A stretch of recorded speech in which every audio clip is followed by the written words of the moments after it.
Kita harus tahu apa-apa yang membuat kita gagal meraih itu.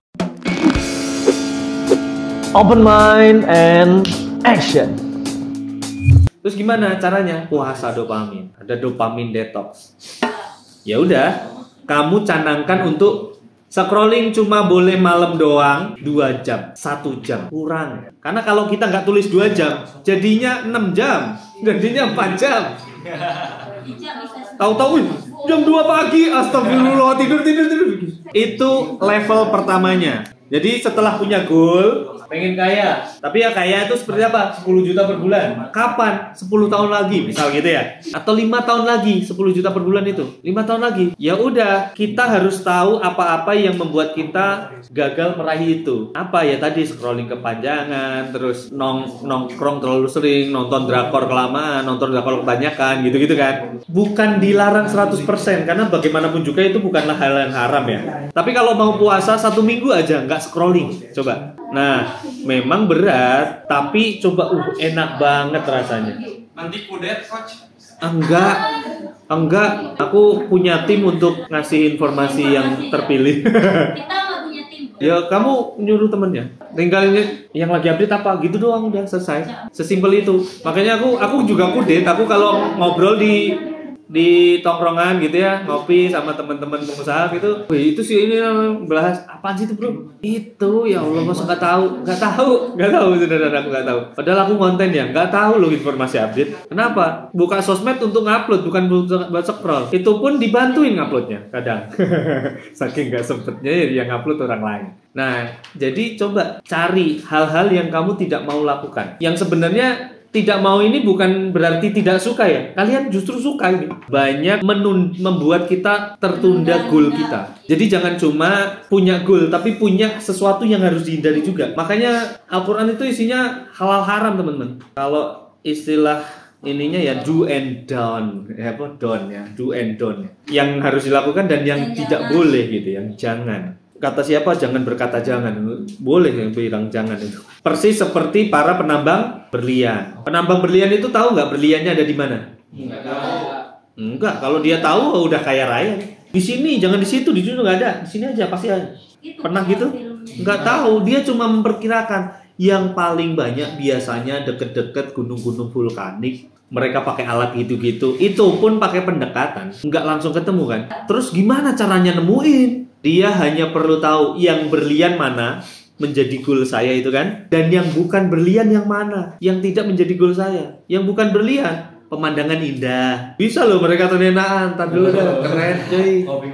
Mereka juga harus tahu batuan-batuan yang bukan berlian. Oh ini tanah, ini mah batu biasa. Ini mah batu ake ya, berarti boleh lah diambil tapi dipisahin, bukan berlian gitu ya. Berarti fokus mereka adalah, terus caranya nyari gimana? Mereka hanyalah fokus mengabaikan yang bukan berlian sampai yang berlian ketemu. Dapat tanah, buang. Dapat tanah, buang. Kan udah diikrarkan. Pokoknya datang ke sini, tugasnya bukan untuk menemukan berlian. Tugasnya adalah membuang yang bukan berlian. Sampai sisanya tinggal berlian. Tapi kalau kalian nggak fokus sama apa yang mengabaikan kamu dari berlian, kamu bisa macam-macam. Malah lihat pemandangan nih, tahu-tahu udah sore coy. Aduh, besok lah. Udah kesorean, malah ini pemandangan alam.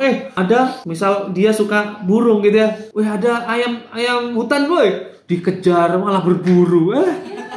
Nggak jelas kan? Dia lupa bahwa dia datang untuk berlian. Makanya fokus itu bukan kemampuan untuk konsentrasi pada satu tujuan semata-mata, tetapi adalah kemampuan mengabaikan sesuatu yang tidak mencapai goal, tidak mendukung goal. Oke, itu langkah pertama. Nanti langkah kelimanya yang powerful. Nah, setelah itu menyeleksi apa yang kita ingin. Menyeleksi yang kita ingin itu berarti apa-apa yang mendukung kita mencapai goal. Nah, ini namanya, ini udah mulai planning nih. Harus apa aja itu udah mulai di sini. Tapi nanti kita belum ngomongin reverse engineering, karena untuk melakukan nomor 2 ini ada penjelasan tentang reverse engineering, tentang apa-apa yang harus tercapai.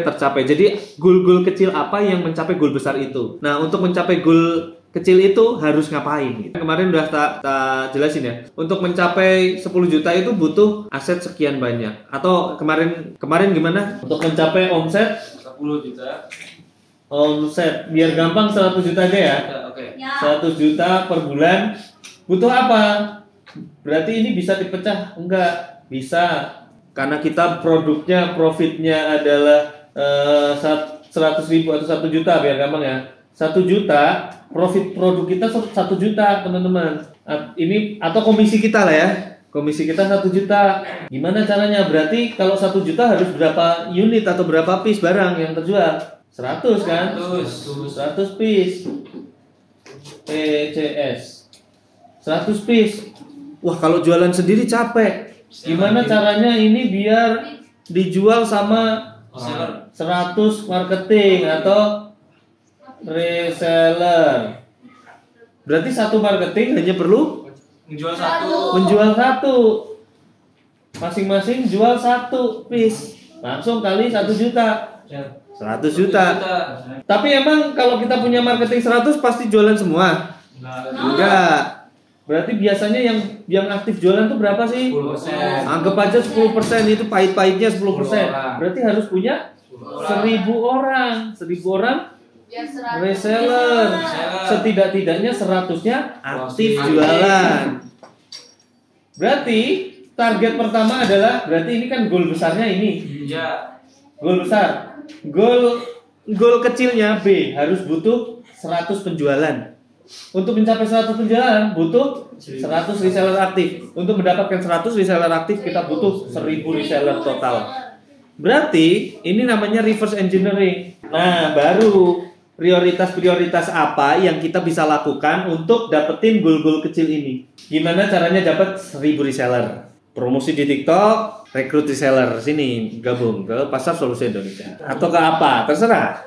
Habis itu gimana caranya? Berarti gitu ya, bikin landing page, bikin penawaran, bikin promo reseller dan sebagainya. Biar mereka tertarik ikut join. Dapat viral misal FYP, alhamdulillah langsung dapat ya 1.000 reseller. Akhirnya gimana caranya biar dapat 100 yang aktif? Oh, bikin kurikulum edukasi, membuat materi edukasinya, diedukasikan. Nah, itu prioritas-prioritasnya itu. Nah, mengepush mereka untuk bisa jualan 1 aja. 1 doang. Susahnya apa? Udah, kalau mereka udah bisa jualan 1, biar gampang jualannya mereka, dibantuin kasih promo-promo. Garansi 1 tahun kah? Atau gratis konsultasi selamanya. Seumur hidup. Rugi kah? Enggak. Karena dalam konsultasi itu nanti jualan lagi.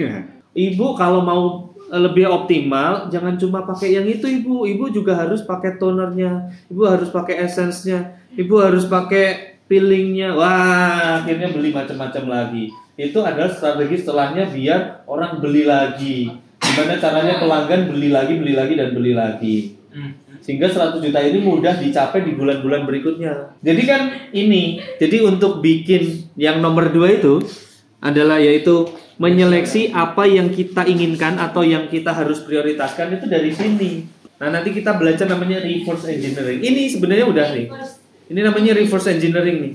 Ulas balik. Kita pengen masuk surga. Ya, untuk masuk surga butuh apa? Butuh rahmatnya Allah. Rahmatnya Allah itu diberikan sama siapa? Ya, mereka yang solih dan muslih. Solih nggak cukup ternyata. Butuh muslih. Muslih tahu nggak sih? Muslih itu ngajak orang soleh. Nggak soleh buat diri sendiri. Jadi ngajak. Makanya dakwah. Kalau kalian sholat, ini sholat tuh sedikit nyenggol temennya. Sholat yuk. Nah, itu pahala tuh dah.